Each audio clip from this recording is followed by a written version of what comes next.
గత వారం 10 రోజుల నుంచి మనం చూసుకుంటూనే ఉన్నాం. హైదరాబాద్ సెంట్రల్ యూనివర్సిటీలో 400 ఎకరాల కబ్జా గురవుతున్న భూముల గురించి విద్యార్థులు కానీ, ప్రొఫెసర్లు కానీ, క్యాంపస్ కమ్యూనిటీ కానీ ఏ విధంగా అయితే ఉద్యమాలు చేస్తున్నదో, ఏ విధంగా అయితే పోరాటాలు చేస్తున్నదో, ఈ రోజు కూడా ప్రొఫెసర్లు, క్యాంపస్ సంబంధించిన ప్రొఫెసర్లు ఈ చలో ఈస్ట్ క్యాంపస్ అని పిలుపునిస్తే అఖిల భారతీయ విద్యార్థి పరిషత్ మిగతా విద్యార్థులతో కలిసి ఈస్ట్ క్యాంపస్ కు వెళ్ళడం జరిగినది.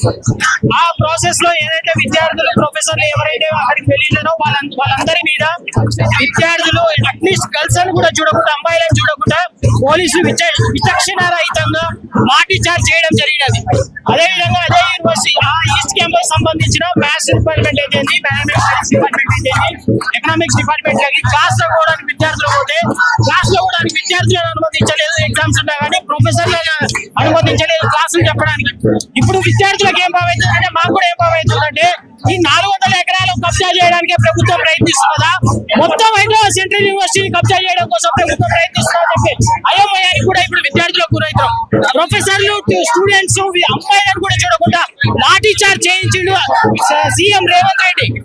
ఏదైతే ఇందిరమ్మ రాజ్యం అని చెప్పిండో, ఇందిరమ్మ రాజ్యం అంటే ఏంది? ఇల్లు కూలకొచ్చడమా? ప్రజాపాలన అంటే ఏంది? ప్రభుత్వ యూనివర్సిటీని భ్రష్టు పట్టించడమా? తెలంగాణకే తలమానికమైన హైదరాబాద్ సెంట్రల్ యూనివర్సిటీలో కూడా విద్య ఏదంటే ప్రపంచ ప్రఖ్యాతికి చెందిన విద్య హైదరాబాద్ సెంట్రల్ యూనివర్సిటీలో అందించడం జరిగింది. కొంతమంది ప్రొఫెసర్లు, ఇక్కడ ఉన్న ప్రొఫెసర్ల పేటెంట్ రైట్స్ ఉన్నాయి. అటువంటి పేటెంట్ రైట్స్ ఉన్నాయి ప్రొఫెసర్ ప్రెస్టీజియస్ సెంట్రల్ యూనివర్సిటీలో.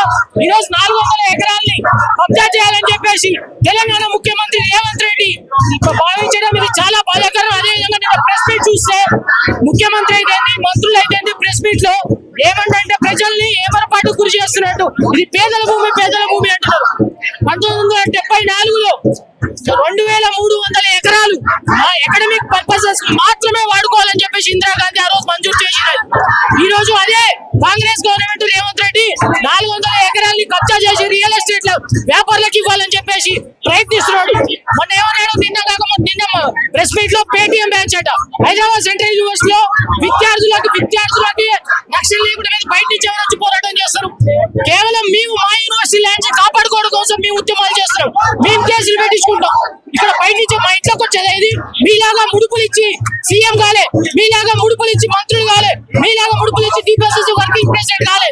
కేవలం మేము విద్యార్థులు ఇక్కడ చదువుకుంటున్నాం, మేము ఉద్యమం చేసేది మా ల్యాండ్ మాకు ఇవ్వాలని చెప్పేసి మేము పోరాటం చేస్తాం తప్ప మీ ల్యాండ్ ఏమి మాకు కావాలని చెప్పేసి మేము పోరాటం చేస్తాం.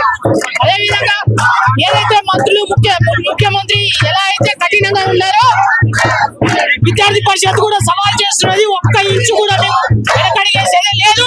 ఎట్టి పరిస్థితుల్లో మాకు కావాల్సిన 400 ఎకరాలు మా యూనివర్సిటీకి రాసిచ్చే వరకు కూడా మేము ఉద్యమాన్ని ఆపమని కూడా హెచ్చరిస్తున్నాం.